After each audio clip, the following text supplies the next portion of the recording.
Segundo Reis 25, versão King James, atualizada. Aconteceu que no 9º ano do reinado de Zedequias, no dia 10 do 10º mês, Nabucodonosor, rei da Babilônia, atacou Jerusalém com todo o seu exército e a sitiou. Construiu rampas de ataque ao redor de toda a cidade. Assim, Jerusalém foi mantida sob forte cerco militar inimigo até o 11º ano do reinado de Zedequias. No 9º dia do 4º mês, a fome em toda a cidade havia se tornado tão severa que não havia absolutamente mais nada com que o povo pudesse se alimentar.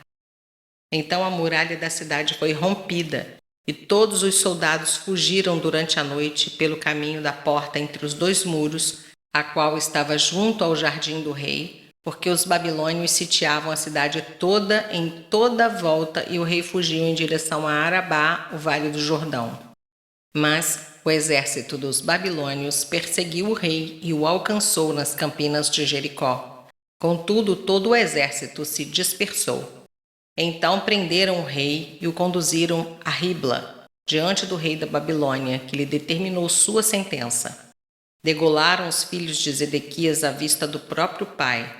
Logo em seguida, perfuraram seus olhos, prenderam-no com correntes de bronze e o levaram para a Babilônia. No dia 7 do 5º mês do 19º ano do governo do rei da Babilônia, Nabucodonosor, seu comandante da guarda imperial e conselheiro pessoal, Nebuzaradão, partiu para Jerusalém. Assim que chegou à cidade, incendiou o templo do Senhor e o palácio real. Queimou também todas as casas de Jerusalém e todos os edifícios importantes. E todo o exército dos babilônios que acompanhava o comandante Nebuzaradão colocou abaixo os muros ao redor de Jerusalém. Em seguida, Nebuzaradão e seu exército levou cativo o restante do povo que havia permanecido na cidade, todos os desertores que já haviam passado para o lado do rei da Babilônia e o resto da multidão. Contudo, o comandante deixou para trás o povo mais pobre da nação, como os que trabalhavam nas vinhas e na lavoura em geral. Além disso, os caldeus destruíram as colunas de bronze que ficavam no templo do Senhor, como também os suportes e o tanque de bronze que estavam guardados no interior da casa de Yahvé, e levaram todo o bronze para a Babilônia. Da mesma forma, tomaram as caldeiras, as pás, os cortadores de pavio, as vasilhas e todos os utensílios sagrados de bronze com que se ministrava o serviço religioso no templo. O comandante da guarda imperial levou também os incensários e as bacias de aspersão, tudo que era feito de ouro puro ou de prata.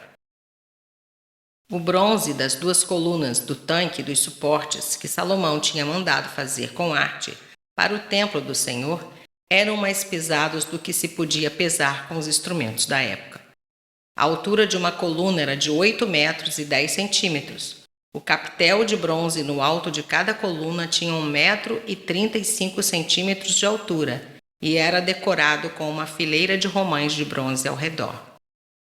O comandante da guarda levou também Seraías, o chefe dos sacerdotes, Sofonias, o vice-sacerdote, e os 3 guardas do portão de entrada. Levou um oficial da cidade responsável pelos soldados de batalha e 5 oficiais do rei que ainda permaneciam na cidade, como também o secretário do exército principal, líder e coordenador do sistema de alistamento militar no país, e mais 60 homens do povo. O comandante Nebuzaradão conduziu todos os cativos à presença do rei da Babilônia em Ribla.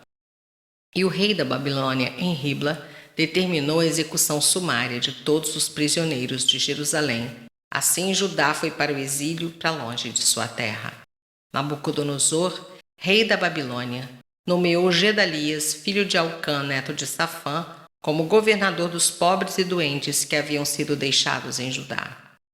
Quando Ismael, filho de Netanias, Joanã, filho de Careá, Seraías, filho de Tanumete, das cidades de Netofa, e Jazanias de Maacá, todos os líderes do exército souberam que o rei da Babilônia havia constituído Gedalias como governador em Judá, eles e seus soldados foram falar com Gedalias em Mispá. E Gedalias assumiu um compromisso mediante juramento diante dessas pessoas, declarando: Não temais servir aos babilônios. Permanecei na terra e servi ao rei da Babilônia, e tudo vos correrá bem. Entretanto, no 7º mês, Ismael, filho de Netanias e neto de Elisama, que tinha sangue real, foi com 10 homens e assassinou Gedalias e os judeus e os babilônios que estavam em Mispá. Então todo o povo, desde as crianças até os idosos, inclusive os líderes do exército, fugiram para o Egito com grande medo dos caldeus. No 37º ano do exílio babilônico de Joaquim, o rei de Judá, no ano em que também chamado de Amel-Marduk, foi proclamado rei da Babilônia, e ele decidiu perdoar Joaquim e libertá-lo da prisão no 27º dia do 12º mês. Ele tratou o rei Joaquim com misericórdia e dignidade e concedeu-lhe o lugar mais honrado entre os outros reis que estavam com ele na Babilônia. E por esse motivo, Joaquim teve o direito de trocar suas roupas de prisioneiro e passou a fazer suas refeições à mesa real todos os dias da sua vida. E seu sustento diário foi garantido constantemente pelo rei caldeu, dia após dia, enquanto viveu.